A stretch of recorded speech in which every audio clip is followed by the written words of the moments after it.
Saudi Arabia has launched fresh airstrikes in Yemen, causing more death and destruction. The latest attacks targeted a farm in al-Jerahi, directorate of Hudaydah province in the country's west. 2 farmers were killed and 3 others wounded in the air raids. Earlier, Saudi warplanes bombed al-Khokha directorate in the same province, killing 4 farmers.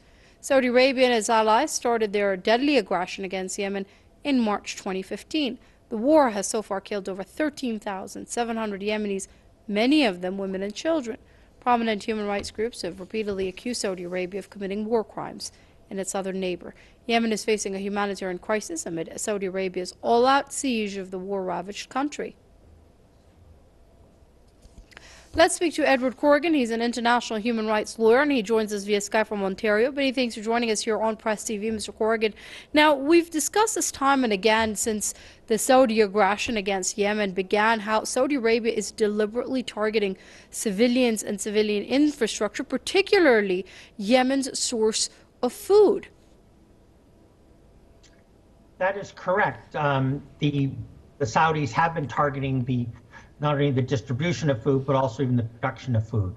And that's considered a war crime because it's interfering. These are non-military targets.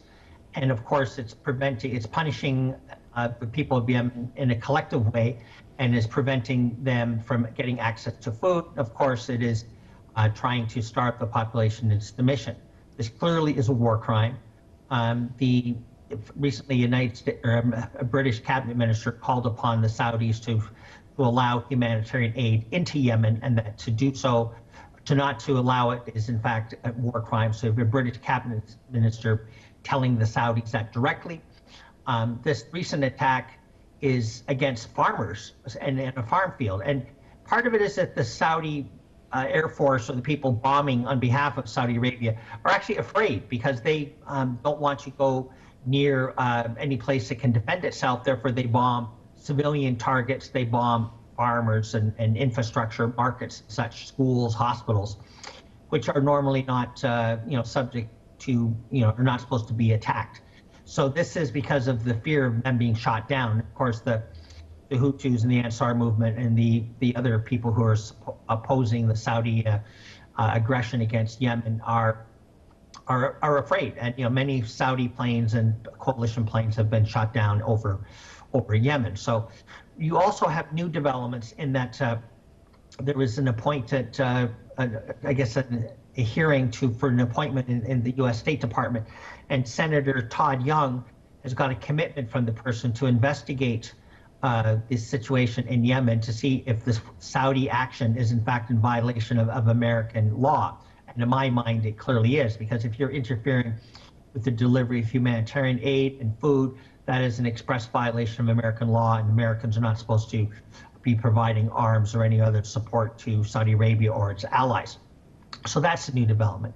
Another new development is that Bruce Fein, who is a former Associate Attorney General under the Ronald Reagan administration, is calling for, again, an investigation and for the Congress to prohibit any more American aid to go to Saudi Arabia, because it's in clear violation of American law. And of course, there's been no congressional authorization for the use of force or involvement in the Yemen war. And the United States military is, of course, in clear violation of American law itself. So that is another development. And of course, in Britain, there's much more opposition coming from Jeremy Corbyn, leader of the Labour Party, and even conservative politicians in England, who are now focusing more and more on the humanitarian catastrophe that is occurring in Yemen. So yes, this is another example of war crimes. Yes, this is a type of collective punishment being imposed on the people of Yemen, and starvation should never be used as a weapon of war, and the Saudis are clearly doing that. Right. So, Mr. Corrigan, there have been, over the course of almost 3 years now, there have been numerous examples of where we've discussed how Saudi Arabia may be in violation of international law or committing war crimes or crimes against humanity.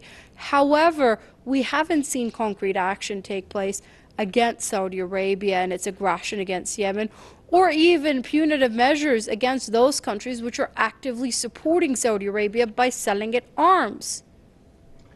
Well, the British, the Americans, the French are all making a great deal of money from selling arms to Saudi Arabia. Norway and a few other countries have now stopped selling arms to countries that are involved with the war on Yemen. So there is some progress being made. Amnesty International, Human Rights Watch have all condemned the Saudis and for their campaign and use of starvation and other denying of humanitarian aid to the people of Yemen as an example of a war crime. There are also some criticisms of the Ansar movement and the Hutus in Yemen who are overthrew Hadi and of course are now resisting the Saudi aggression against the country. And not too long ago, the United Nations called for sanctions against the Saudi Crown Prince and other leaders because of their war in Yemen and their violation of humanitarian rules of war, and also for committing war crimes. And interestingly enough, the United Nations, they published an article in the Washington Post, which would be seen and read by many people in the American Congress. So there is some movement, but you're right, there hasn't been any real tangible evidence of taking strong action against the Saudis. There's been no action at the Security Council, and of course the Americans and the British probably would block that. But there has been, clearly some progress being made, and more countries around the world, even in the West, the United States, Canada, England, are noting that this is the most serious humanitarian crisis on the planet. And of course, it's entirely man-made and largely man-made by the Saudis. Okay, let's leave it there for now. That's international human rights lawyer Edward Corrigan joining us via Skype from Ontario. Mr. Corrigan, it's always great having you with us here on Press TV.